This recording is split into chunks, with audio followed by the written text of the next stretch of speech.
feet. Okay, we're all 5'8", 5'7", 5'8". You can walk into a chicken coop, but it's not somewhere that you want to spend any particular time in. Alfred, Albert, and I go there, and of course we're all mechanics. Clean this place up, get all this crap out of here. We'll put the bench here. Let's see, there's the gas. My God, we'll get the plumbing coming. We'll build the bench. We'll run the gas lines.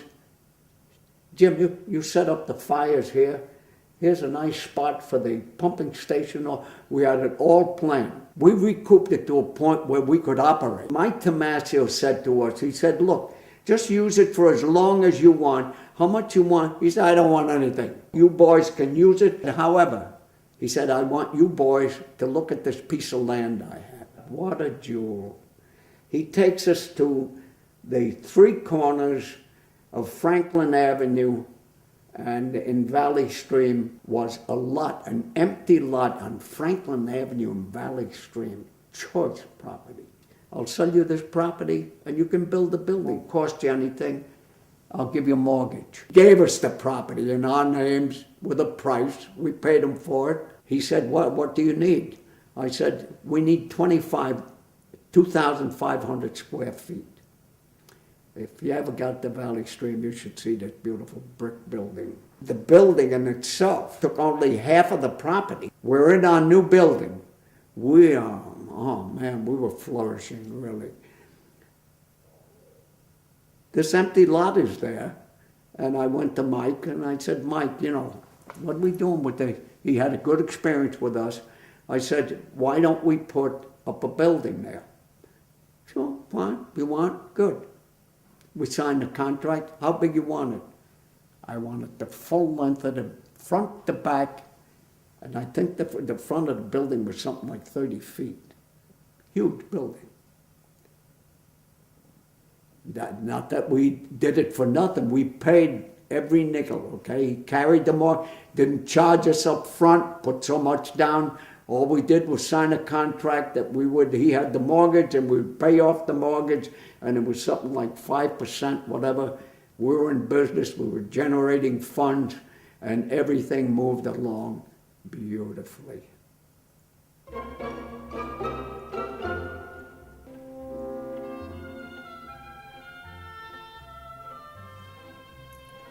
Yep. I mean, we're big time now. We got a nice building. The procedures of getting work in the neon business up until that point had been good. So we had 300 or 400 service contracts that were coming out, a repetitive generation of funds every month. However, what was happening, like what happens in everything in life, things generate to a point and then they change. The industry was going from neon to the plastic face signs. Number one, it was cheaper. Number two, it was brighter, no maintenance needed. We were being hit by the change in the sign industry. What are we going to do? I talked to my brothers, Alfred and Albert. I said, we have to hire a professional salesman. I said, and get into different avenues of business here on signs. My brother, Alfred, did not like the idea. We can't spend that money. You're going to add another salary. Well, he objected. Albert, because you got to remember at the very beginning, Alfred was a little apprehensive about bringing Albert, and in my mind, there was always that friction there. And we put in an ad in the newspaper to hire a sign salesman. A day goes by and a gentleman walks in. He may be 65 years old. My name is Jack Doyle. I live right down here on Franklin Avenue. You say, I see your ad in the paper. I said, well, what do you do? He says, well, I haven't sold signs. Just tell me what the product is. He says, I'll sell. So we hired Jack Doyle, sweetheart of a man. So he goes out day after day. Alfred comes in. Did he sell anything? One day, Jack Doyle comes in. This is where the worm turns, so to speak. Jack Doyle walks in and he says, I was on the Long Island Expressway. Now this is the early part of 1964. He said, I was on the Long Island Expressway, I saw this construction shack, he said, and I stopped in there. I'm looking around. What motivated him to go to a construction shop on the Long Island Expressway trying to sell something for Triborough Neon? I couldn't imagine. But he said, I was there and I stopped into the construction shop and I asked the guy if they needed signs because he said he saw a stop sign, directional, move slowly and so forth. The engineer, whoever was there for the state, said, well, you got to talk to him. Who was him? What they later called Three Finger Brown. He was a little Italian guy, and he had the contract from the general contractor to build something like 110 traffic signs. And he showed me the whole New York State, the description of signs and sizes and colors and everything that had to be painted. Yeah, we can do that. I had a painter, of course, attached to us. Called my little painter guy in. I said, how long is it going to take us to do this, this, and that? He gave me his time value. I got the cost of materials. I put a profit on it. I gave it to Jack Doyle. I said, go present this and see what you can do with it. Jack Doyle goes down, presents the estimate, and gets the job. Came back with a little deposit. We fell firm. We bought the material. We painted the signs. We followed the details of the state as required. The day the signs are completed, we put the signs on the truck, and I said to Jack Doyle, I got to deliver these with you. I said, I just couldn't imagine what the heck. So we drive on the Long Island Expressway and Grand Central Parkway. In '64, they were building the Long Island Expressway in sections, maybe 4 or 5 miles at a time, okay? So I went there, I met the little contractor there, and I'm sitting with him, and there's a little camaraderie between us. And I said, how do you get these jobs?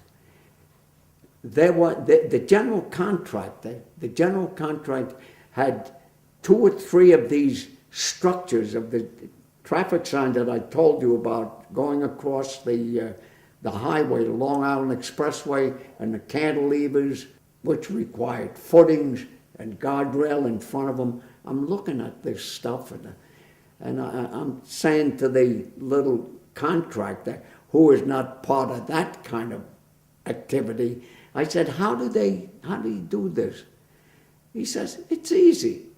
You go down to the Department of Transportation in New York, and you see the list of lettings. He said you pay $25 for any contract that's being let. 2 books of the requirements of building, of the materials, and 2 sets of plans. I went down there, but what do I know about building these tremendous structures? Nothing.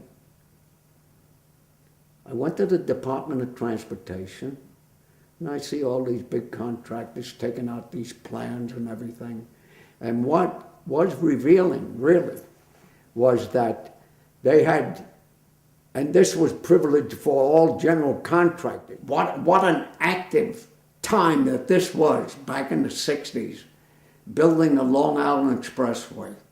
These contractors, they were just flourishing.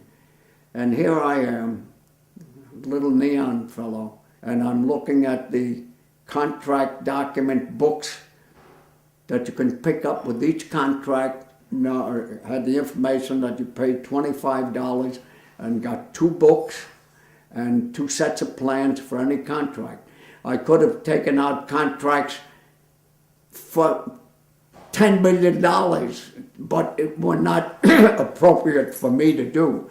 However, I was interested in 2 things. If I could devise and figure out how these structures were priced, I could price them and become a subcontractor. This is what these general contractors were doing. They were not interested in these specialty items. They gave them out as subcontract. I would have to break into the state on a contract basis. Maybe I could deal with a subcontractor as a subcontractor. Now, I say this because I want all of my family and young people that will hear how I devised and became a successful specialty contractor on these huge over-the-road signs. And it started like this. I took books which were all over the place, contracts that had been let.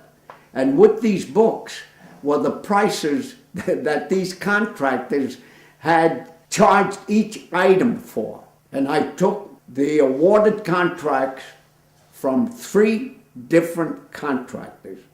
The one that won the contract and the other 2 that did not win the contract. What I had to do was find out the component manufacturers that were available for, number 1, the structure itself, whether it was aluminum, and it turned out to be Pfaff and Kendall in New Jersey, whether it was an iron structure, which was Union Metals in Union, Ohio, and the panels were from 3M. I got all these names of these manufacturers that produced that particular item.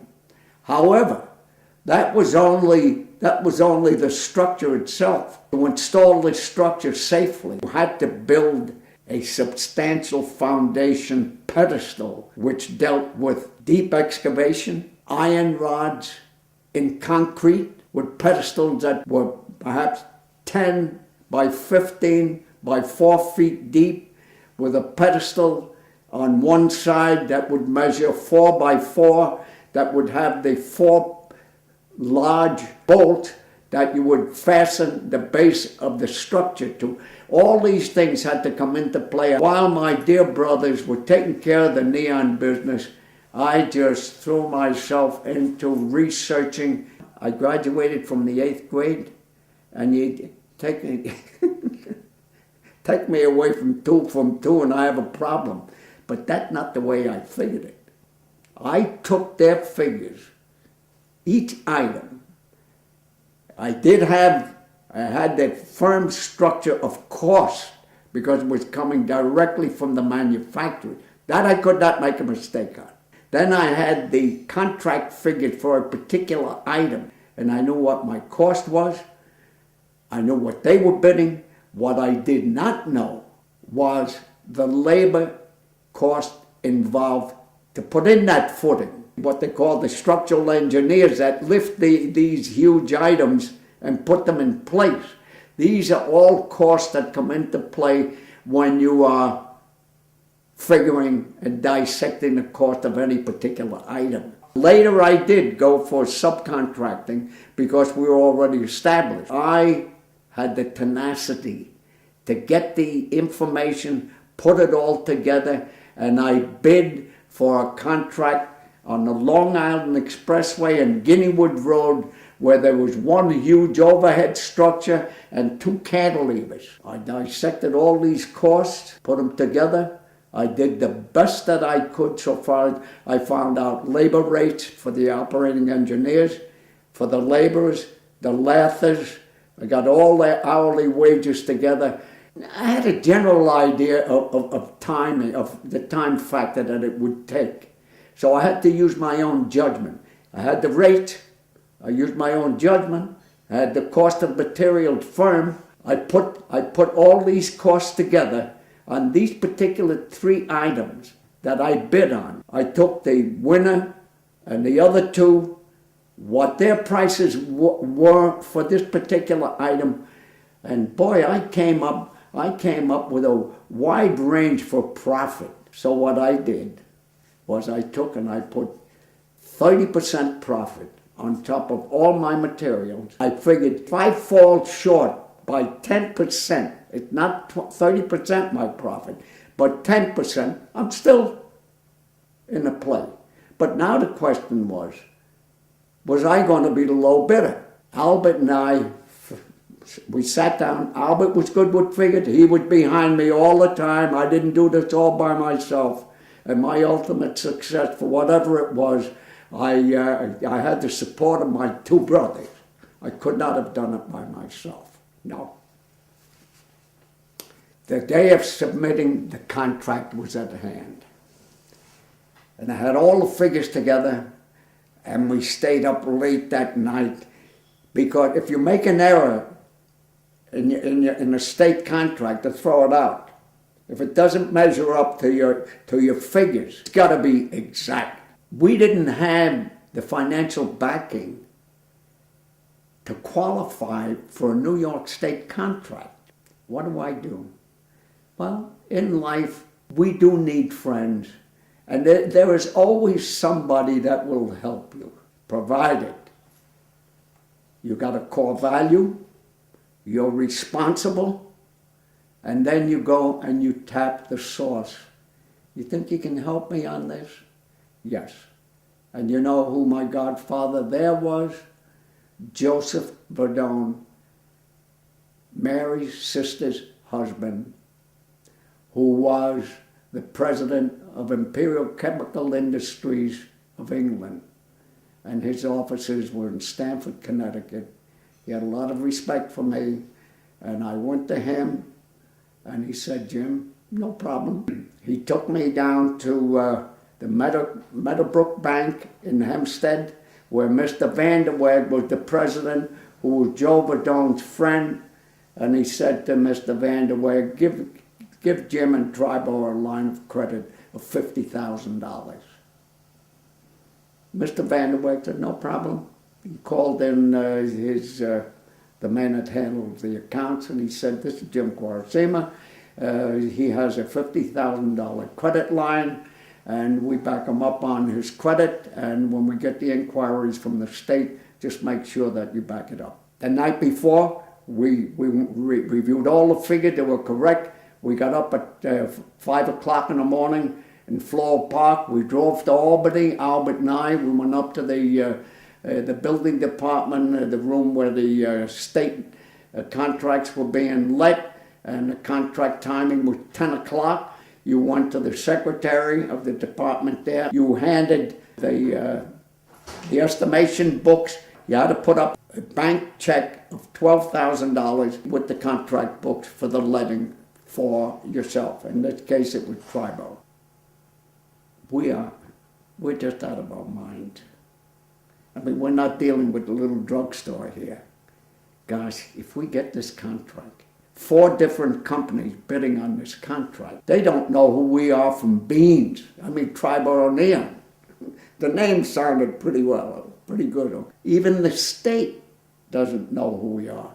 But we had the right to bid, we had the deposit, and we had a valid bid. They have to accept us if politics don't come in and play. They call the 3 bids, they're calling them out. That's higher than ours.